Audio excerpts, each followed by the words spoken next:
Welcome to New Possibilities. I speak truth to power without fear. So I'm going to wait a couple of minutes before I get started. And before I get started, I want to make a brief announcement. So just bear with me 1 second. Shout out to Hollow Ninja. Oh, you drove up to Baltimore. Oh, that's cool, man. I don't know how long you're going to be here, but if you're going to be here on the 8th, I encourage you to check out my art show and sale.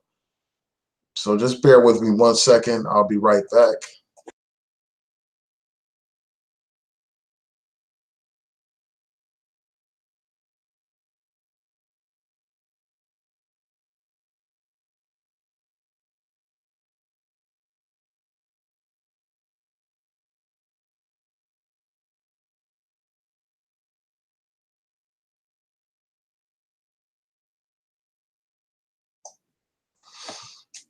All right, so I'm back. Oh, I see Hollow Ninja lives in Montgomery County. So you can definitely come out and check out my art show. So I wanted to show you all one of my pieces. This is my most recent painting, a painting of Tupac Shakur. This will be on display and for sale at my art show and sale. My art show, again, will be June 8th at 5 p.m. It's going to be at the Montego Bar and Grill, located at 1818 North Charles Street in Baltimore, Maryland. Again, I'll post a link to the invite in the description box so that people can indicate whether or not they're going, RSVP. So I hope to see many of you there so we could chop it up and just talk about some of my videos and talk about the art as well. But today I wanted to talk about several subjects. There's been some stories in the news that have been on my mind, and I just want to take some time to talk about a couple of these stories briefly before I go to work. Oh, so Hollow Ninja said he's going to try his best. Yeah, hopefully you can come out, man. It's not that far away. So just bear with me 1 second. I'm going to share my screen to discuss this first story. And I'm sure by now a lot of you have heard about these stories.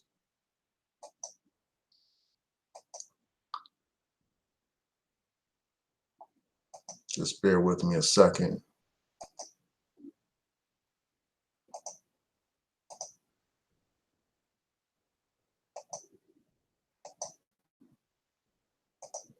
Okay, so this first story is out of Mississippi, Starkville, Mississippi. And I'm not going to play the video, but I'll post a link to this article in the description box so that you could check out the video for yourself, watch it for yourself. But you had this situation where you had a black couple go to this campground in Mississippi, and they were just trying to enjoy themselves over the Memorial Day weekend to celebrate with their family. And when they arrived, they were confronted by this white woman, this elderly, obese white woman. And this woman basically told them that they don't belong there. She basically told them to get. And I'm going to go into detail about the article. And this woman proceeded to pull out a pistol on them and threaten them.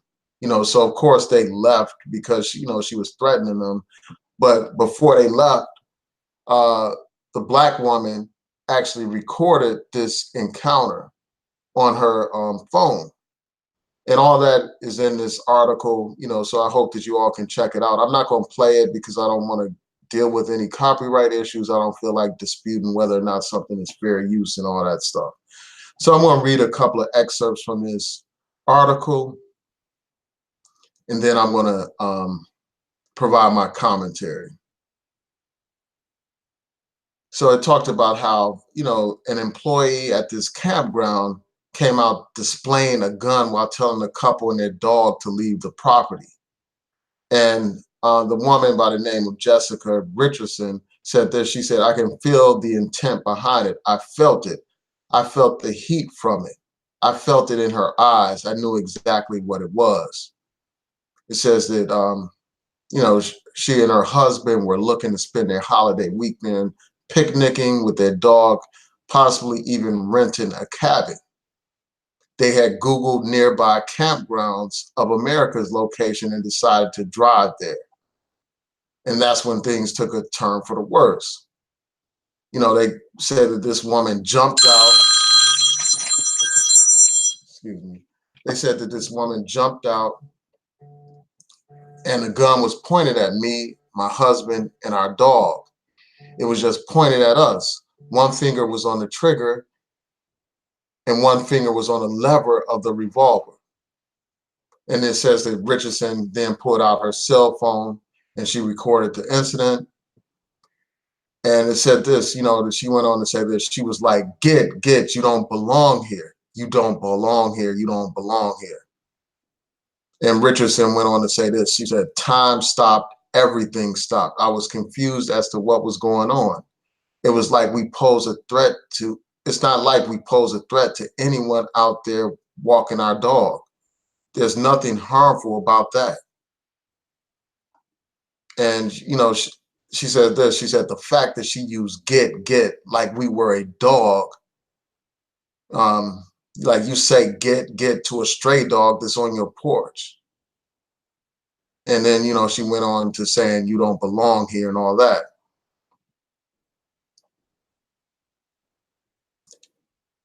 And then, you know, there was some confusion in this story because, you know, they were saying that one person said that they didn't need a reservation and then this woman said that they did. And then, you know, after this whole incident occurred and the video went viral, Campgrounds of America said that it does not condone the use of a firearm in any manner on our properties or those owned and operated by our franchisees. The employee involved in the incident has been relieved of her duties at Starkville Camps of America. So that's the background story, and I just want to get into my commentary real quick. So let me stop sharing my screen.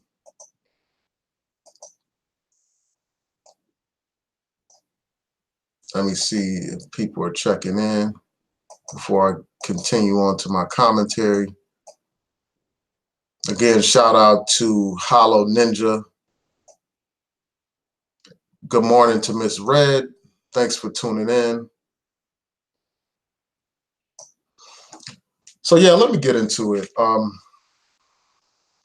And what I want to do is I'm going to post another article that talks about racism in the South. You know, I'll post that in the description box. I won't go into that, but it basically talks about how in these southern states, a lot of these white people still harbor a lot of racist views. And we know where that comes from. I mean, these southern states have a long history of slavery, have a long history of Jim Crow. And this woman's conduct and her statements speak to that racism. You know, the fact that she said get to these black people, you know, just shows utter disrespect towards black people. You know, it's putting black people on the level of animals, like they said in the article. That's something that you say to a dog. That's not how you talk to a person. And this is an older white woman. I'm sure that this woman probably lived during the Jim Crow era. I'm sure that she probably, you know, was raised in a racist environment and all that kind of stuff. And then the fact that she said, you don't belong. We know what that means. That means that because these are black people, that somehow they don't belong there. Because of the mere color of their skin, they don't belong on those campgrounds. That's basically what this woman was saying. She had no reason to stop them or no reason at all to harass them. The only thing that she saw was black faces. And she figured that these black faces did not belong in those white spaces. And that's the reason why she decided to confront them. And then also the fact that she pulled out a gun speaks to the fear that she has of black people. You know, the fear that these people have. They fear black people. They fear black people coming into their spaces. They think we're there to take over. They just fear us. And, you know, they fear that we're criminals, you know, that we're dangerous. And that's the reason why this woman proceeded to pull out a gun, you know, at these innocent black people who were just simply trying to enjoy a holiday on a campground. You know, this is completely outrageous. And, you know, her statement about you don't belong here is basically like the modern day equivalent of the no colors allowed signs that we saw back in the Jim Crow era. You know, basically this woman was saying no colors allowed, man. That's what she was saying. You know, basically reflecting a Confederate mentality, a racist mentality, a Jim Crow mentality. And here we are in 2019, and we still got to deal with this kind of nonsense. And also, from what I understand in the story, they're talking about like how the man actually served in the National Guard. Like this guy is a sergeant in the National Guard. The black man um, served like 9 months in deployment in the Middle East. And here we were on a holiday celebrating those people who gave their life fighting for this country, fighting supposedly, according to the propaganda, for democracy and all that. And then you come home after doing a 9-month deployment in the Middle East, supposedly fighting for democracy, supposedly, that's what they tell us. But then you come home and you have to face this kind of hypocrisy where you're putting your life on the line for a country that doesn't respect you. And we've seen this for a long time, man. Soldiers coming home uh, over the years, like especially during the Jim Crow era, where they're fighting for democracy abroad and they can't get democracy at home. They're fighting for democracy and they get home and they face the no colored signs and they face actual attacks. People would attack black soldiers. And here you had this black soldier who probably didn't even have a gun pointed at him in the Middle East, but he comes home and he has a white racist woman pointing a gun at this brother for simply trying to be at some campground. And this is just an example of the utter disrespect that black veterans have faced in this country, fighting and dying for this nation, a nation that doesn't respect them. So yeah, so I just had to, express my thoughts about this. I'm glad that this woman was fired. I think that that's a positive first step, but they need to do something to make sure that this kind of stuff doesn't happen. I mean, all corporations need to be about promoting tolerance. They need to be about promoting diversity, and they need to have training to make sure that their employees don't do things like this. It's good that they fired this woman, but who's to say that something like this won't happen again? So yeah, I had to talk about that story. I'm really interested in hearing your thoughts about this story. I'm going to talk about a couple of things. So this is the first story that I want to talk about. Shout out to LA. Thanks for tuning in. Good morning to you and to everybody, to Hollow Ninja, to Miss Red, to V-Dub. I know it's early in the morning. Yeah, but so let me go on to the next story that I want to talk about. And this is a story that's out of Detroit. So I'm going to share my screen again. Just bear with me a second.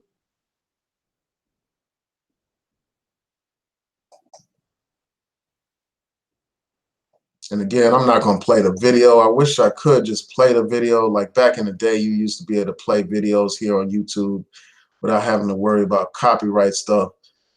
But I want to protect my channel, so I'm not going to play any videos. I don't want to go back and forth with YouTube about whether or not it's fair use and all that stuff. So as many of you know, I'm from Detroit, Michigan. That's where I'm originally from. I live in Baltimore, Maryland now, but I'm originally from Detroit. I was raised in Detroit and everything. So this is a story that's important to me. I follow Detroit news, as a native of Detroit and stuff. So I saw this article about this young man who's only 18 years old who was murdered over a pair of sunglasses. So this brother went to a gas station, just to get something to drink. And you had some guy basically, try to take this brother's glasses, man. And he was wearing these Cartier glasses that are real popular in Detroit. These are some expensive glasses, some high-end designer glasses that a lot of the brothers wear in Detroit and stuff. I know my brother, for instance, has several pairs of these Cartiers. A lot of people wear them in Detroit. So I'm going to read some excerpts from this article, and then I'm going to show a follow-up article that provides some more developments in the case. So, so after this brother was killed, his mother said this. She said, "I can get another pair of glasses, but I can't get his life back. You took a child away. you took somebody's kid away, this woman is saying. She's basically talking about that. The article goes on to say that the brother went into this gas station at 7 Mile and Outer Drive on Saturday night. They were trying to get something to drink, and a man approached him, grabbed for the guy's glasses. And, the brother just ducked back so he couldn't grab his glasses. And then this guy just shot him and ran out of the store and didn't even get his glasses. So he shot and killed this kid and didn't even get his glasses. So he took a life over some glasses that he didn't even take from this kid, that he didn't even get from this kid. So just bear with me a second. Let me go through this article. Somebody's calling me, so I'm going to have to eventually respond. Hold on one second, y'all. Hold on one second. I'm going to have to pause this to take this call. Hold on. Hold on one second, everybody.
Sorry about that, y'all. Just bear with me a second. I'm going to get back to the story. I just had to take that call.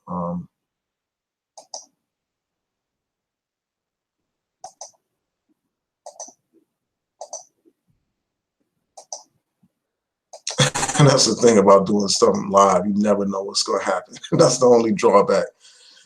So basically, this brother was killed over some sunglasses. This brother is dead over some sunglasses. And the killer, who put everything on the line, didn't even actually take the sunglasses after taking his brother's life. The only thing he took was his brother's life.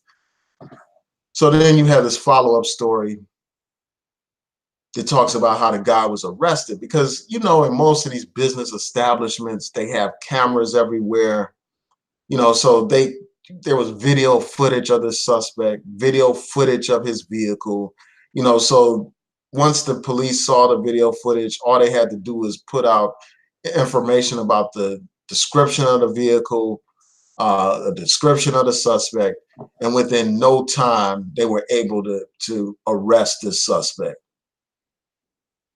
So it says that investigators have released photos of the suspect as well as 2 persons of interest. And here's some captured footage and everything. This is some of the footage and everything. They say that the shooter jumped into a red Chevy Cobalt and drove off with 3 other men. And right after the incident, somebody called the police. So there's been an arrest in the case. The alleged shooter has been arrested, and will probably spend a substantial amount of time in jail. Probably spend most of his life in jail because of this. So this just made me want to, raise a couple of important issues about this violent situation. And this is, one thing that I have to say about this situation is this. Let me stop sharing my screen for a second before I get into this commentary.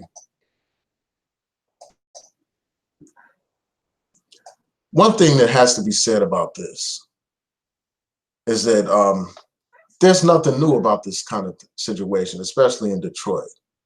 Like, when I was a teenager in Detroit, growing up in Detroit, you always heard about somebody getting shot over some clothing. For instance, somebody getting shot over their jacket, like somebody trying to take their jacket, somebody trying to take somebody's chain, somebody trying to take somebody's shoes and stuff like that. People dying over material things. And that just tells you about the messed up values that a lot of our people have, unfortunately. They place more value on material items than they place on life itself. I mean, designer brands are more important to them than the lives of their own brothers and sisters, man. That's how demented some of our people are.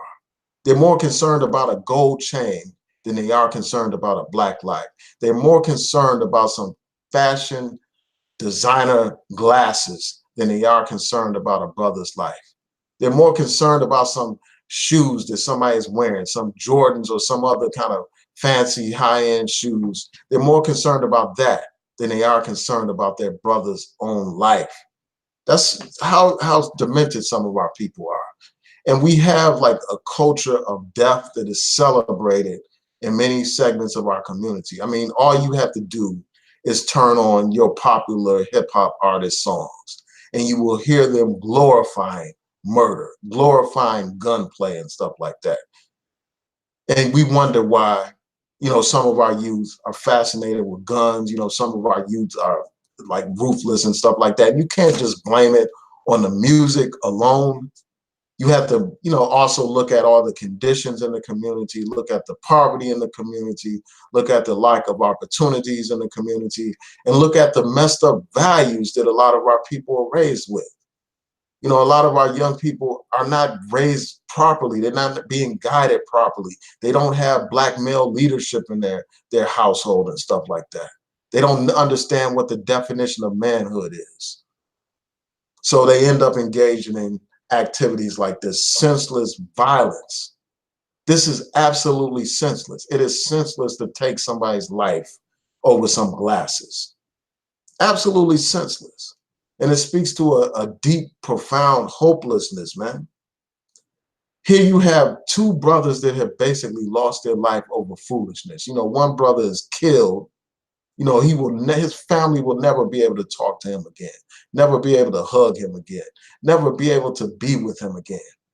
Gone at the age of 18, didn't even get a chance to become a full adult. Life snuffed out. And then you got the foolish, idiotic killer, senseless killer who's lost his life as well. Now he's going to spend most of his life behind bars. Another black life wasted. And this whole thing speaks to a level of stupidity. I mean, it was stupid for this guy to shoot somebody under these circumstances. I mean, you have cameras everywhere capturing this brutality, capturing this senseless crime. And this guy actually thought he was going to get away with it. He shot this guy in front of all these witnesses. I mean, you got the store clerk, you have, the other person, that was there, all these witnesses. And he actually thought he was going to get away with this stuff. And then the other thing that I have to talk about is just like the lack of attention that this kind of stuff gets, this kind of story gets. It got attention on a local level in Detroit. The only reason why I knew about it is because I follow Detroit news. I follow news so that I can know what's going on in my hometown. But it's like, my thing is like, why doesn't a story like this receive as much attention as like, a police brutality thing? And I know it's two separate things.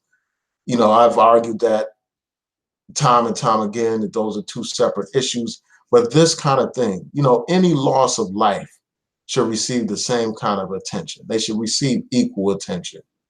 When somebody is killed by these police, that should receive attention, but so should this.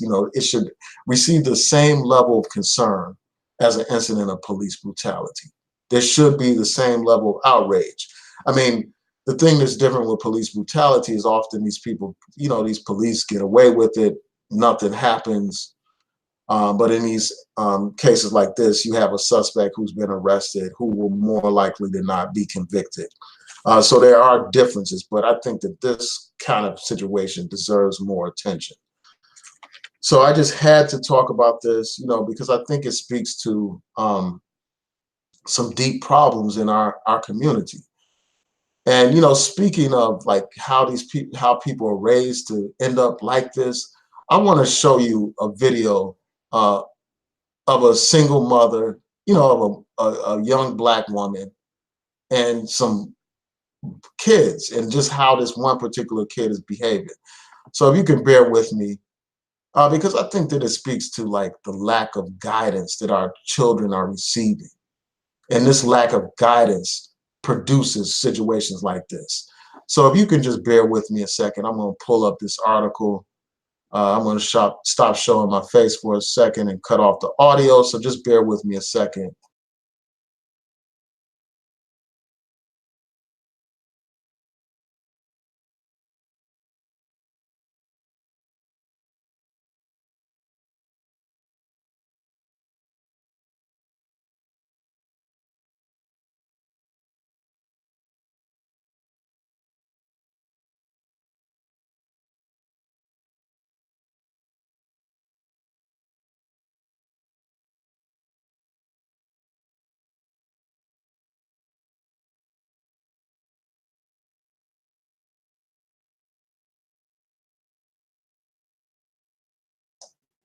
And I will get to your comments in a second. Shout out to S. Wiseman. Thanks for tuning in. I'll get to you all in a second, but I had to share this this Facebook post. Like one of my friends on Facebook posted it, like one of our friends from high school. So let me share my screen, but it's just a shame that you actually have mothers out here like this. And I'm not certain that this is his mother. It may be another female relative of his, but the fact that an adult would allow this kind of stuff to go on just speaks to the lack of guidance. So I'm sharing my screen now. I'm going to play this real quick.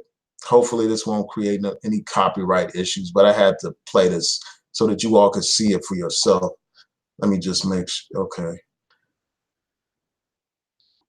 All right. So let me just play this for you all real quick. Let me make sure the volume is up. Yeah, it's up. Oh yeah. Fuck all y'all. Fuck all y'all. Shut the fuck up.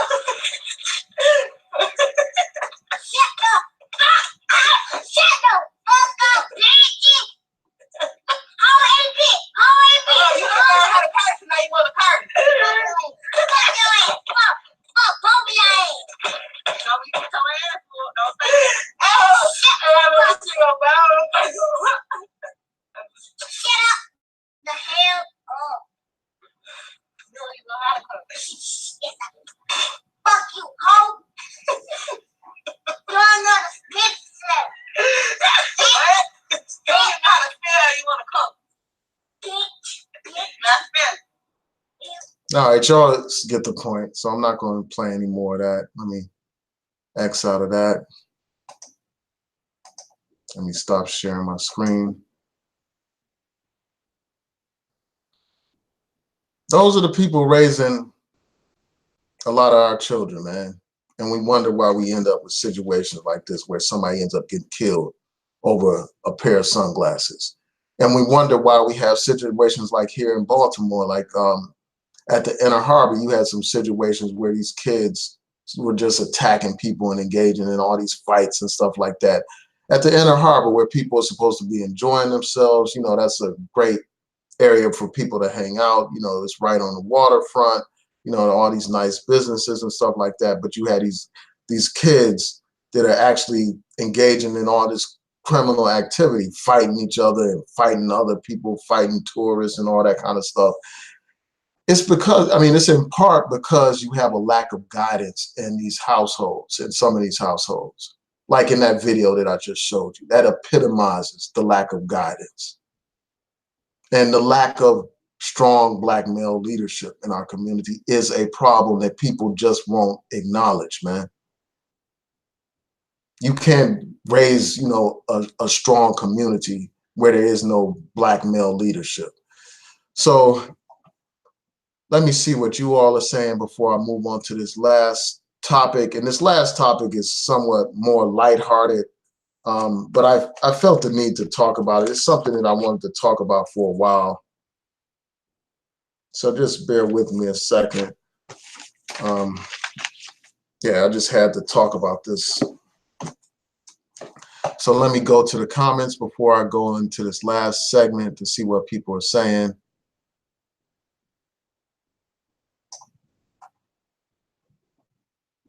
All right, so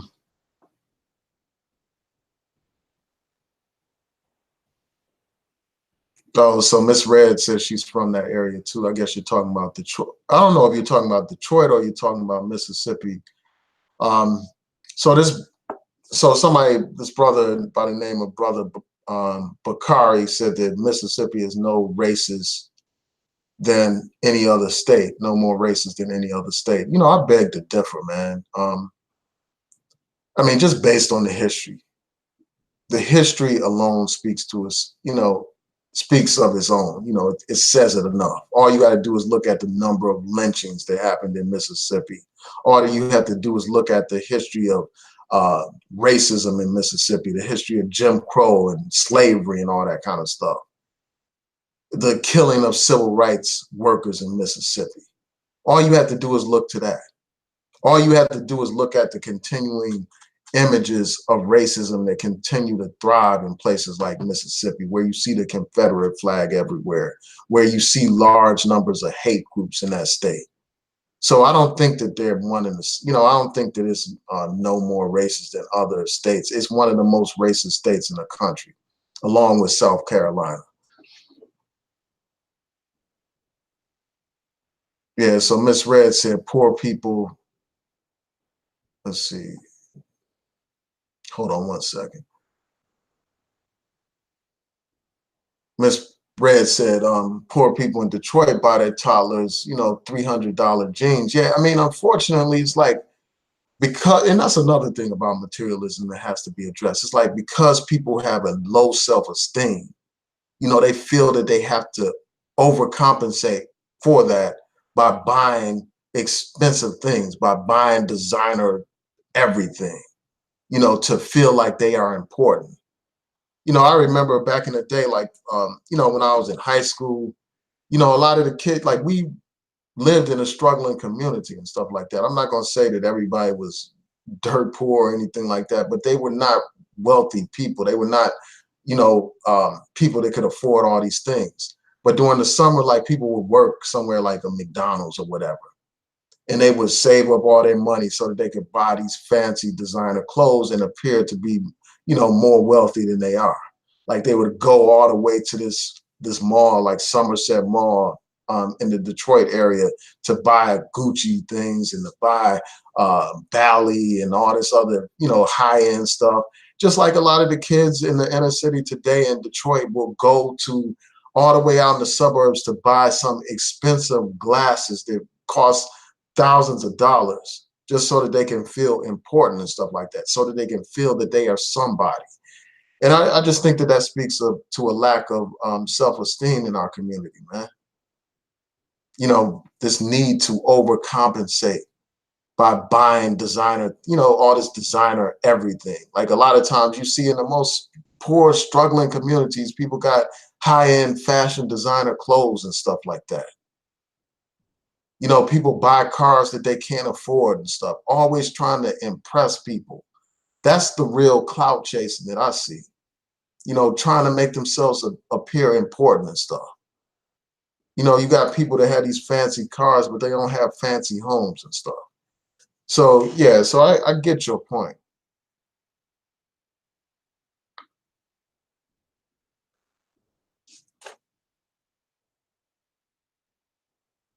Yeah, so somebody said, did I say she was going to go viral? That lady that, pulled out that gun on that black couple, that video is already going viral. So it's not a situation of whether it's going to go viral. It already did.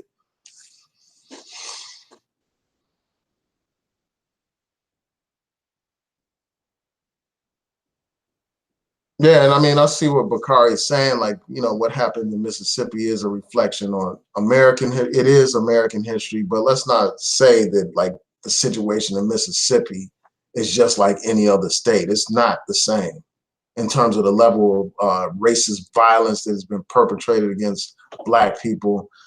Um,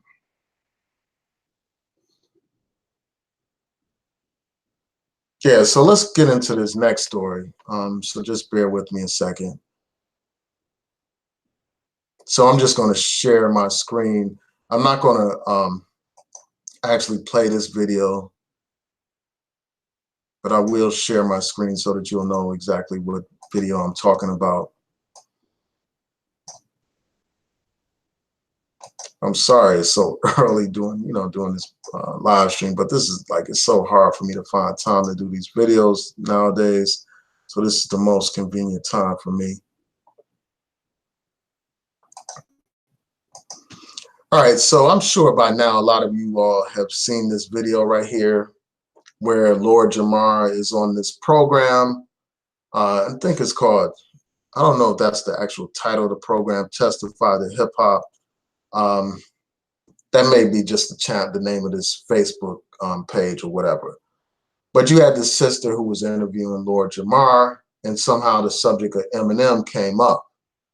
And basically, Lord Jamar talked about how white people have crowned Eminem to be the king of hip hop because Eminem sold the most records. And, you know, Lord Jamar was basically saying that Black people don't even listen to Eminem like that. He said people don't listen to him in the gym when they go to work out. He said people don't play Eminem on their way to the club. People don't play him at the club, you know, and he was basically saying how live, you know, in his words, live niggas don't listen to Eminem. You know, maybe some corny niggas listen to Eminem, but live niggas don't listen to Eminem. And these are his words, you know, I'm just quoting him. And he said, nobody's gonna, in the Black community, is gonna put Eminem over a Jay-Z or a Nas as the true king of hip hop. And he's basically talking about how hip hop is a house created by Black people. This is something that he said before, like, and he didn't go into detail about that in this particular video, but he has said before that Black people built the house of hip hop. The house of hip hop is Black people's house. And white people who enter that house, they enter that house as guests, and they need to pay respect to the owners of the house. So that's something that he talks about. And also he was talking about the issue of what makes somebody a good MC or a great MC. You know, he basically said it's not about how you can put words together. And he said, can Eminem put words together? Yes. But that's not all there is to hip hop. You know, so that was one of his points. And he was talking about how for him, it's about the content. Like he said that the stuff that Eminem, for instance, would rap about is content that doesn't resonate with him or with a lot of Black people. As you all know, Eminem has done songs, you know, talking about how much he hates his mother. You know, he's even done songs where he suggested he was raping his mother. You know, he's done songs where he sings about killing his baby's mother, you know, Kim. You know, he has a couple of songs about that. You know, one song where he, you know, just talks about the situation, like how he ends up killing her. Then another song where he just talks about how she's dead and she's in the back of the trunk of the car, making fun of this stuff.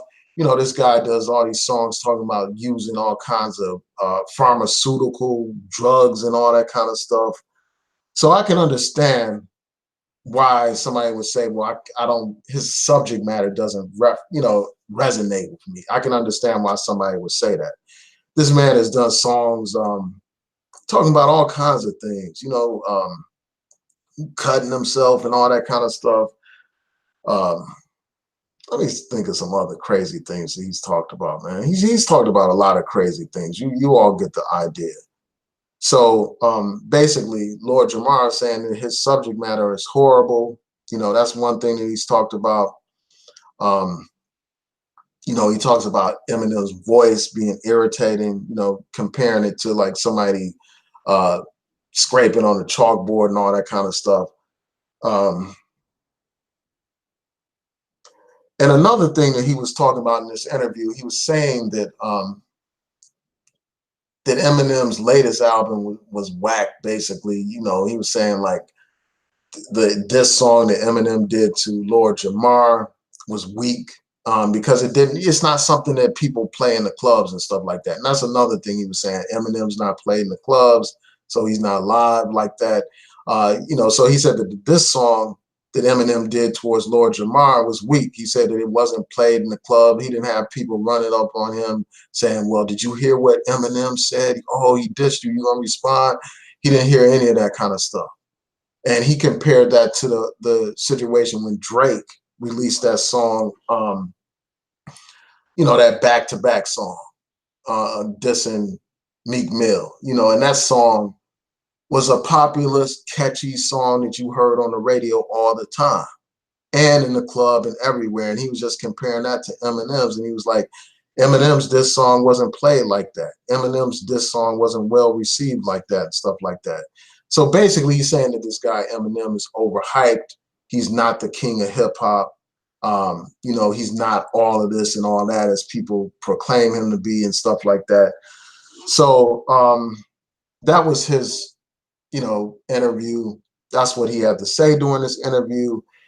And in response to this interview, 50 Cent put up an Instagram post where he didn't even address any of the substance of what Lord Jamar was saying. Instead, he attacked Lord Jamar as clout chasing and this and that. And I think he referred to him as a bum and all that kind of stuff.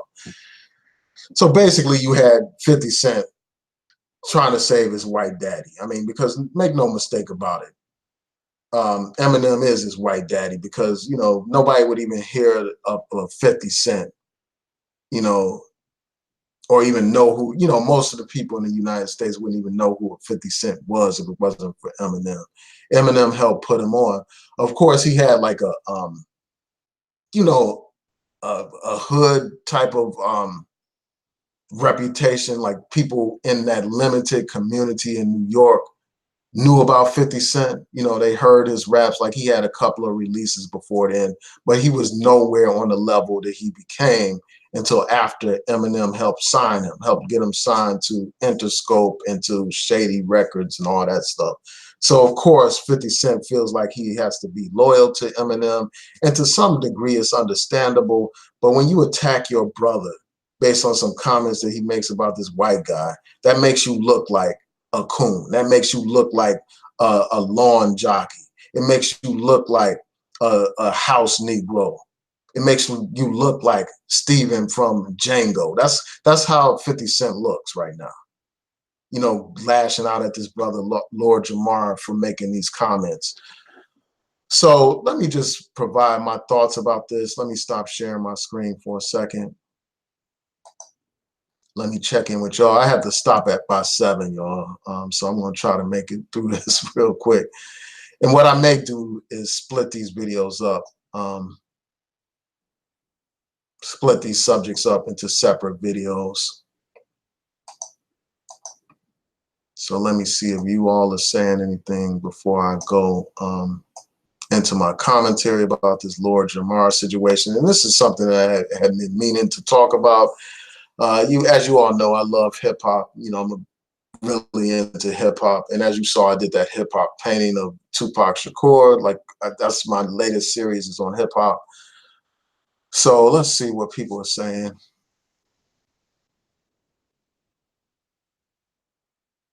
Okay, yeah. So let me go on to my commentary. So for me, I don't think, you know, obviously, I don't think that Eminem is the king of hip hop. And it's not just because of his race. I just don't think he's the king based on like the music that he produces. You know, I don't think that he's the king based on that. Like, is he a skilled lyricist? Yes, he is. Like, regardless of his subject matter, nobody can question his storytelling skills. You know, he tells great stories in his raps, very vivid stories in his raps.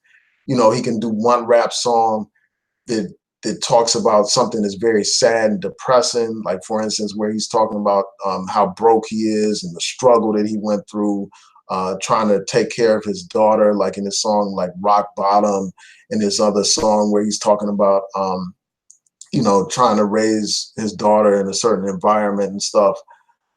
So he has, on one hand, you know, he's singing about something sad and depressing, and then on the other end, he's saying really silly rhymes that are, you know, that are funny, got you cracking up and stuff like that. So he does have great storytelling skills. He has great lyrical skills, like regardless of the content. Nobody can take away from the fact that he has great lyrical skills. And anybody denying that is somebody just denying reality and denying facts, man. So just because he's white, I'm not going to say, well, he's not lyrical, he's not a good MC. He's a great MC, especially like his earlier works. Like I liked his first three albums. His first three albums were classics and stuff. And nobody will dispute that. And, you know, in terms of what Lord Jamar is saying about black people not playing his music, I don't think that that's entirely true. Like, especially back in the day, a lot of black people listen to Eminem's music.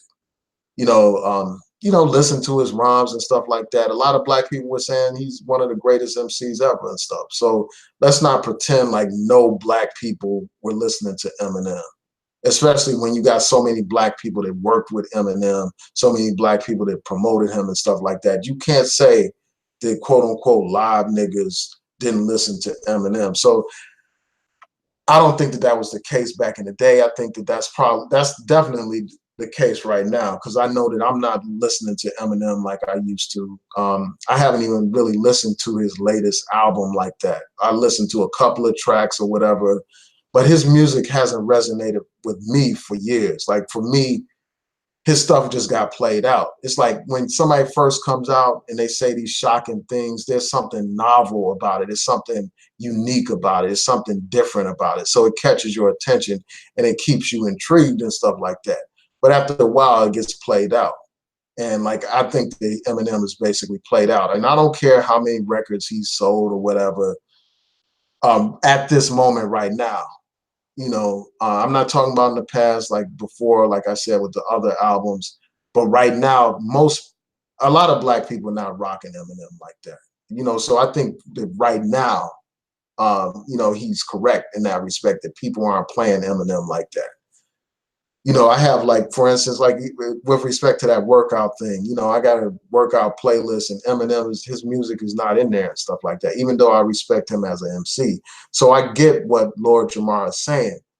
But there are other points about what Lord Jamar made that I think that need to be raised and discussed. And that's this, you know, he was talking about like this standard of whether or not something is being played in the club. And to me, I think that that's a low standard by which to judge hip hop, to which to judge any artist. Because some of the greatest MCs are never played in the clubs. And some of the wackest, corniest, you know, non-talent having, you know, no skills having MCs are very popular in the clubs. MCs that don't even write their own lyrics. Like a Cardi B, for instance. Like, I like Cardi B just as, I mean, she's a funny type of person, like a real ghetto type of honest type of person. So part of me likes her or whatever, and her music is catchy and trendy and stuff like that. And I would listen to it, like, just to, you know, like if I feel like dancing or something like that. It's good club music. But is she an MC? Of course not. So, and the clubs are playing her stuff everywhere. Like, you go to any club nowadays and you hear people playing her music. But that doesn't make her some great MC. That's not the standard by which you judge if something is live or like real hip hop or not. So I think to use that as a criteria is off. You know what I'm saying? Because some of the greatest MCs ever aren't even played in the clubs right now. Like a Black Thought or the Roots. You know, they don't play that in the club. Even though Black Thought is one of the most talented lyricists ever in hip hop. They don't play no Nas in the clubs nowadays. I don't think they ever played like a Nas song in the club like that. Or you know, somebody like a MF Doom. They definitely don't play MF Doom. And he's one of the most gifted lyricist ever. You know, one of the most witty, funny, uh, clever artists ever, like in terms of his rhyming ability, in terms of like how his bars and stuff like that. One of the best MCs ever, man. So that club standard is a weak standard to judge hip hop by. So that's a point that has to be raised about this. But I think that his point about like selling the most records, how that really means nothing in hip hop. Like that's not how you define who's a real MC and who's not. That's not how you define like who's the king of hip hop and who's not. Because first of all, Eminem, just as a white artist, is automatically going to outsell any black artist. Because first of all, white people are the majority in this country. If you can appeal to white audiences, you can sell far more records. And Eminem, as a white man, is going to appeal to far more white people than the average black MC, period. So he's going to naturally sell more records. And that alone doesn't make him like the king of hip hop. I think that that's a ridiculous standard. Because, for instance, you have plenty of corny MCs that have sold millions of records, like a MC Hammer or like a Vanilla Ice or even like a Will Smith. Even though I like his song Summertime, he's corny, man. He epitomizes corniness. He sold all these records. That didn't make it, in my mind, that didn't make him no great MC or anything like that. And the same is true for all those other corny MCs that sell a lot of records that just happen to be hot. Like a lot of these mumble rappers, for instance, that are real popular right now. Mumbling, and you can't even understand what a lot of them are saying. No lyricism at all, can't even freestyle and stuff. Yeah, so record sales and stuff like that, while I understand like how it can be important, it's not definitive. It doesn't determine whether or not somebody is a great MC and stuff like that. And so that gets to the question of what makes somebody a great MC. And another thing I want to address is this issue of subject matter versus lyricism. You know, and how important that is. Like somebody could talk, I mean, it's like two sides to this. Somebody could be talking about a great subject, great subject matter, but if they don't have bars, if they can't say it in a clever way using all these types of different lyrical tactics like metaphors, similes, alliteration, and rhyme schemes and all that kind of stuff, that doesn't make them great. So you can have great subject matter but not be a great MC. You can have great subject matter but be a horrible MC. Now, the sad thing is somebody can have bad subject matter or negative subject matter and still be a great MC. So I think that technique does matter. I think that it matters, unlike what Lord Jamar is saying, it does matter. Technique does matter. But subject matter matters as well too. Like if you're singing about incest or you're singing about, killing yourself or killing your baby's mother and how much you hate your own mother and all this other stuff and using all these drugs and stuff like that, that is negativity. And that should be condemned and stuff like that. But I think that the condemnation should be universal instead of like just directed at this one person because they happen to be white. And I'm not necessarily saying that that's what he's doing, but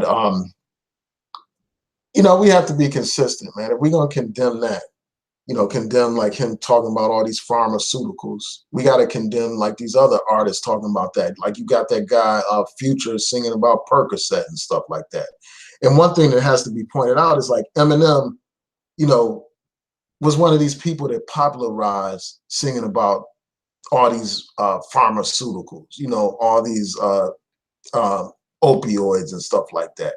He was one of the people that led that negative trend, and that's horrible. So I understand the criticism of the subject matter. I think that that's valid because if somebody's subject matter doesn't resonate with you, you're not going to feel that artist. So I hear what he's saying, but I think that his criticism of subject matter should be universal. It should be condemned like all, across the board with a lot of these MCs.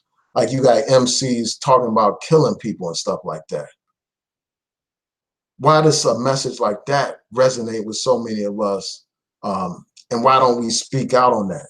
Like, I wonder why Lord Jamar doesn't spend, you know, a substantial time like speaking out on the violence in hip hop and stuff like that.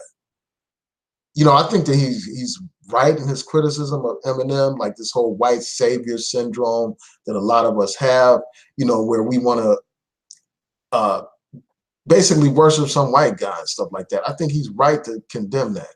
I think he's right to condemn the fact that you have some outsider being appointed the king of something that's founded by black people. That's no different than the Tarzan analogy, where you had this white guy come into Africa and end up being the king of the jungle and stuff like that. So and you know, the whole Elvis syndrome and stuff like that. Those things need to be called out and condemned and stuff. But I think that should be called out. But I also think the negativity in a lot of our black artists, you know, and a lot of the songs that they sing, celebrating violence, celebrating drug use, celebrating drug dealing, celebrating misogyny, you know, disrespect to the sisters, that needs to be spoken out just as much as, you know, this issue of Eminem. And I don't see Lord Jamar addressing that on a large scale level, you know, to the degree that it gets this kind of attention. I think that would have a greater impact on the culture of hip hop than him just focusing on Eminem. You know, again, I'm not saying that he can't do that, but I think that he also should do the other thing as well, because he is like an ambassador for hip hop, man. He is a voice in the hip hop community. And I think that he could have even a larger impact if he addressed like these negative aspects of hip hop music. And he's done that to some degree. Like he's addressed, for instance, like the feminization of black men and stuff like that, where, you know, the whole thing where they got black men being all effeminate and gay in hip hop and stuff. He's been one of the voices speaking out against that. And I think that is a positive thing that he spoke out against that. But you also got to speak out against these other things in the culture as well. But yeah, do I think that subject matter is important, you know, very important. Like it matters to me, but also lyricism matters. Now, this thing about voice also matters too, because like some of the MCs, and you know, sometimes Eminem's voice can be irritating. So I get Lord Jamar's point about that, man. I understand what he's saying, because that's part of what makes a good MC too. Like it's your voice, the sound of your voice, because your voice is like a musical instrument. And if people don't feel the sound of your voice, they're not going to feel your music, man. Because there are a lot of great MCs, but they have like an irritating sounding voice that really messes them up, man, sometimes. Like, you know, one of my favorite MCs is Talib Kweli, you know, and he, you know, but there's sometimes when he changes his voice to try to fit in with what's trendy and stuff. And I'm not feeling that. I just like him when he's just rhyming without trying to exaggerate his voice and all that kind of stuff. So voice does matter. Like the sound of somebody's voice matters. Like there's some certain people, like just by the sound of their voice, the attitude in their voice, people can rock with them. Like a DMX, man, just how he gets you all hyped up with the sound of his voice and stuff like that. And that reminds me of something that Jay-Z said. He said, just the sound of his voice is a hit. You know what I'm saying? Like certain people have a certain sound, like a Q-Tip from A Tribe Called Quest. Like when you hear him rap, like just the sound of his voice is so unique that it draws you into his music and stuff like that. So all those things matter. So overall, just to sum up things, you know, I think that Lord Jamar made some valid points about this whole thing. But also I think he, in some degrees, he's exaggerating some things. And I do think that part of this is, you know, somewhat personal, but I think that overall his point about Eminem not being the king of hip hop is valid. His point about Eminem today not being played by a lot of black people in the clubs or in the car or in the gym is valid, because Eminem's, you know, trendiness has faded to a large degree in the black community. So yeah, that's it. I just wanted to share that with y'all real quick. Share those thoughts. It's something that I have been meaning to talk about for a while. And shout out to Lashid for you. She was one of the first people that talked about this here on YouTube. Um,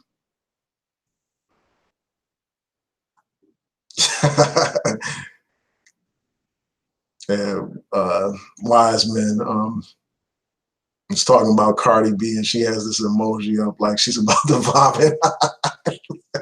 Yeah, I feel that. I mean, I understand why people feel that way about her, man. I understand it, but there's something about her, like something about her that makes her alive. Like even though her music, like it's not real hip hop, it's just fun music. You know what I'm saying? That's what I would just put her stuff in the category of. And again, that just brings me back to the point because, you know, just because something is live in the club doesn't mean it's real hip hop and all that kind of stuff.